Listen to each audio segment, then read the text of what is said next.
ஒரு தாற்றில் பல சீப்பு வாழைப்பழங்கள் உள்ளன. ஒரு சீப்பில் பல தாறு வாழைப்பழங்கள் உள்ளன. ஒரு சீப்பில் பல வாழைப்பழங்கள் உள்ளன. மேற்கண்ட தொடர்களில் சரியான தொடர்களை சுட்டிக் காட்டி எஞ்சிய பிழையான தொடர்களிலுள்ள பிழைக்கான காரணத்தை எழுதுக.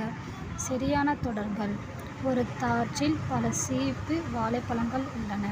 ஒரு சீப்பில் பல வாழைப்பழங்கள் உள்ளன. பிழையான தொடர்: ஒரு சீப்பில் பல தாறு வாழைப்பழங்கள் உள்ளன.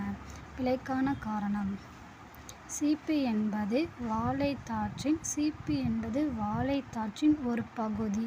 தாற்று என்பது வாழைக்குலை.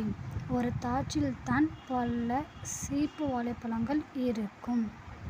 எனவே ஒரு சீப்பில் பல தாறு வாழைப்பழங்கள் உள்ளன என்பது பிழையான தொடராகும். Thank you for watching.